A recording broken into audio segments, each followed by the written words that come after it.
సమస్యల మీద గొంతెత్తితే మీరంతా ఫేక్ ప్రచారం చేస్తున్నారు, సోషల్ మీడియా అడ్డం పెట్టుకో. సోషల్ మీడియా అనే దానికి తనే మొత్తం సోషల్ మీడియాని యాంటీ సోషల్ మీడియా కింద, ఒక ఆర్గనైజ్డ్ యాంటీ సోషల్ మీడియా కింద తయారు చేయగలిగిన చంద్రబాబు నాయుడు, ఆయన కొడుకు ఈరోజు నిజాల్ని వెలికి తీసో లేకుంటే వాస్తవాలు ఇట్టున్నాయని చూపే ప్రయత్నము ఎవరు చేసినా వాటి మీద ఉక్కుపాదం మోపి ఏ రకంగా మిమ్మల్ని ఇచ్చేస్తాననేది ఓపెన్గా చెప్పి బెదిరిస్తున్నాడు. ఏది రియల్ టైం జరుగుతుండగా సంవత్సరం క్రితం అయితే మర్చిపోతారనుకోవచ్చు. నిన్న మాట్లాడే మాటల్లో రైతులకు సంబంధించి ఆయన అన్నది, ఆ తర్వాత యాక్చువల్ వాస్తవాలు అనేవి కూడా చూపిస్తా. ఒకసారి చూడండి, చంద్రబాబు నాయుడు మాట్లాడుతున్నారు.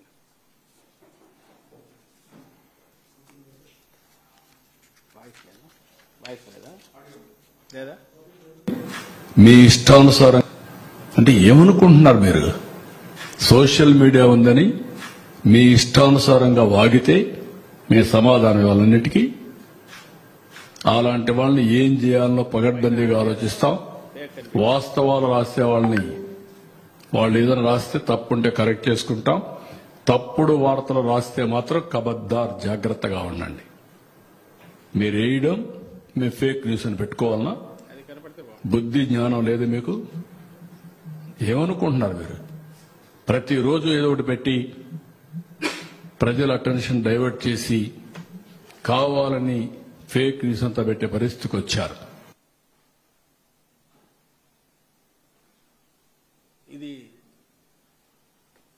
ఇది దేని గురించి ఆయన మాట్లాడాడు అంటే, యూరియాకు సంబంధించిన ఆ ఫోటో ఉందా,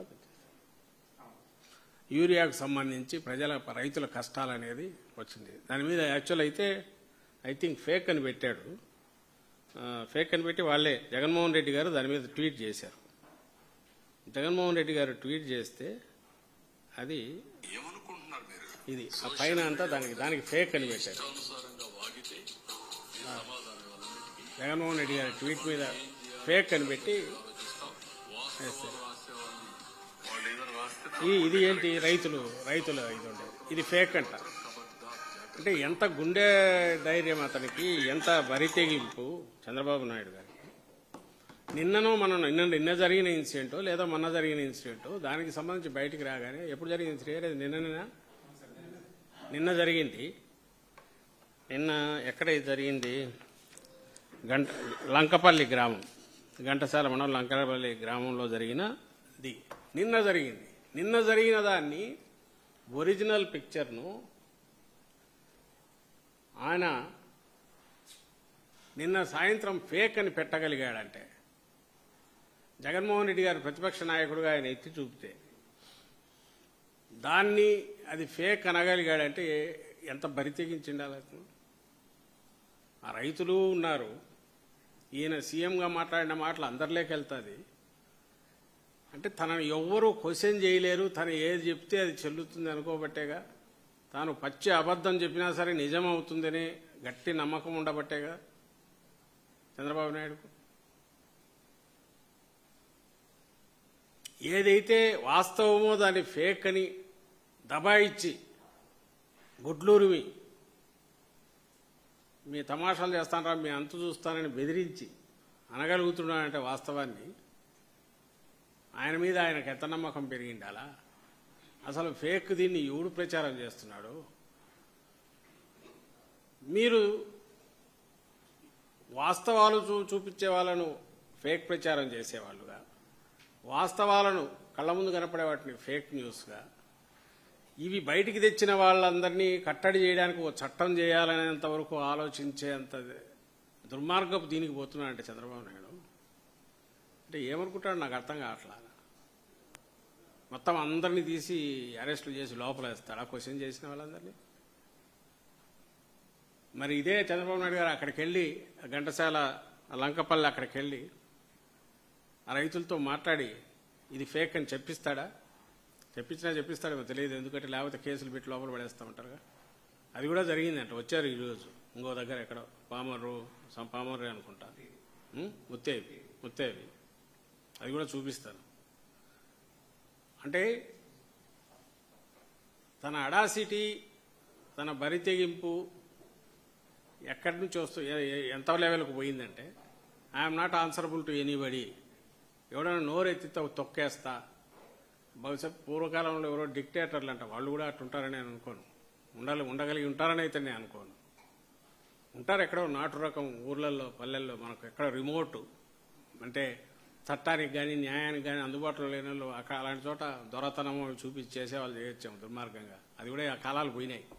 ఈయన ఓపెన్ మైక్ పెట్టుకొని మీ కెమెరాలన్నీ పెట్టించుకొని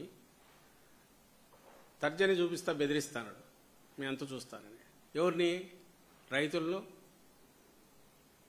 లేదా వాళ్ళ పక్షాన్ని నిలబడేవాళ్ళను. మరి అవి ఇది ఫేక్ అని అంత నిన్న జరిగిందనే చూపించాడు. మరి ఇవన్నీ వరుసగా ఉన్నాయి. వీటన్నిటిని చూడండి, అందరూ చూడండి. ఇవన్నీ ఫేకా? ఈరోజు జరుగుతున్నాయి. ఇంకా ఇది వరుస పెట్టి చూపించండి ఒకసారి. ఇది అదేనా? అదే అనుకుంటాను. ఇప్పుడు ఏదైతే ఆయన ఫేక్ అంటాడో ఆ లంకపల్లి విలేజ్, ఇది ఫేక్ అంట. ఇది ఎవడన్నా షూటింగ్ ఆర్గనైజ్ చేయగలరా?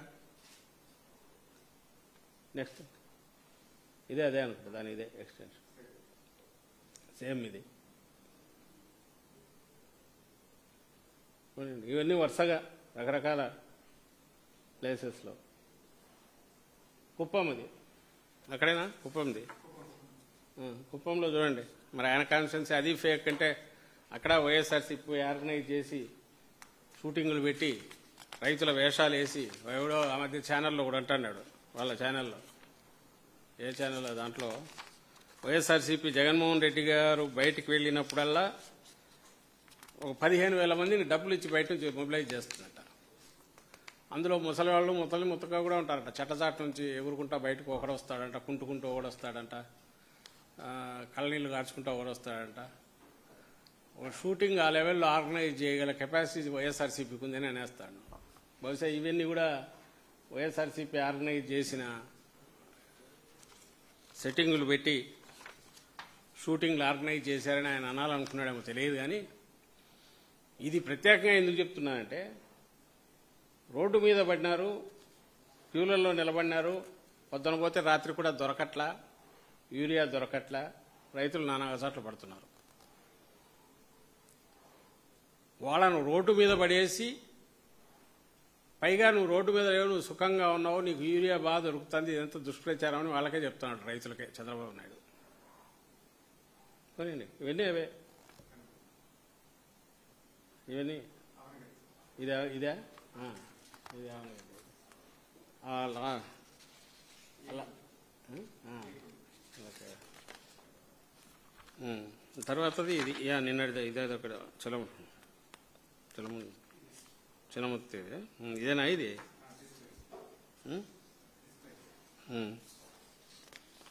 ఇది నిన్నటి ఇన్సిడెంట్దా? చిన్నముత్తేవి రోడ్డుపై బైఠాయించిన రైతులు యూరియా పంపిణీ చేయాలంటూ ఆందోళన. ఇది కోడూరు మండలం అవనిగడ్డ కోడూరు దేవరాపల్లి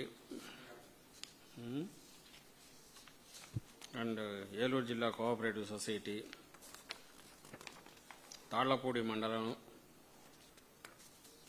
గజ్జరం దేవరపేట, చిత్తూరు జిల్లా సదుం మండలం. టోకెన్లు చూపిస్తున్నారు. రేపల్లె వ్యవసాయ మార్కెట్ యార్డ్ గోడౌన్ వద్ద,